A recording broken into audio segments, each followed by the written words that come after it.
Dans l'épisode de Plus belle la vie du vendredi 28 janvier, malgré les conseils de Rocha, Charles Schneider, Mousse, Boubacar Cabot, refuse de remettre de l'ordre dans le foyer en disputant les élèves. En lieu et place, il préfère les responsabiliser. Le jeune CPE veut donc nommer Betty Oria Benabé responsable du foyer, l'objectif étant qu'elle y maintienne l'ordre et la propreté avec l'aide de ses camarades, et en compensation, Mousse trouvera du budget pour améliorer l'endroit. Une mission que Betty accepte. Elle met Bilal, Kiel Bennett, Kylian, Tom Rousseau, et Noé, Florian Le Sieur, au ménage, tandis qu'elle se prépare à organiser une grande fête. Mousse est fier de voir que sa méthode fonctionne parfaitement. Betty et les garçons lui font croire qu'ils veulent mettre en place une bibliothèque participative. Et pour qu'ils puissent finaliser leur nouvel aménagement, ils ont besoin d'avoir accès au lycée samedi. Lundi, Rocha ne sera qu'agréablement surpris de découvrir ces changements.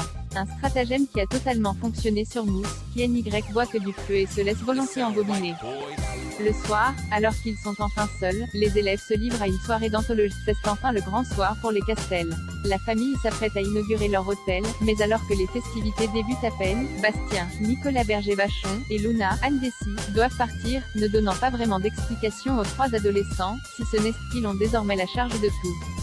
Il faut dire que cette soirée est plus que crue, en particulier pour Elodie, Stéphanie Pasterkamp.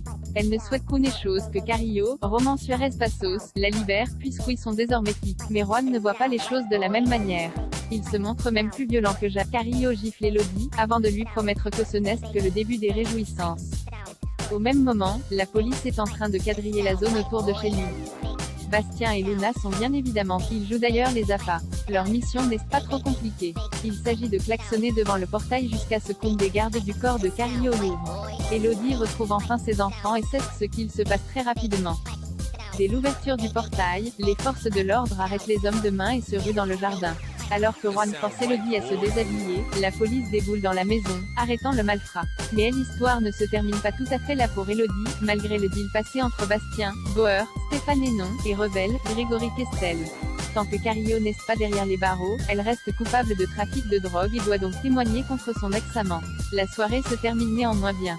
Hugo, Théo Curin, Sonali, Alix Guidoni, Pablo, Marius Glivet, et Akira, Héloïse Bernazzi, ont géré d'une main de maître l'inauguration du Zéphyr, même Myrta, Sylvie Fleck, et sous le charme. Mais alors qu'ils s'inquiètent de ne pas voir rentrer leur père et Luna, celui-ci pointe le bout de son nez.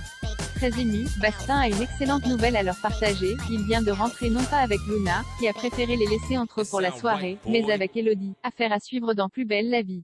Loading Widget.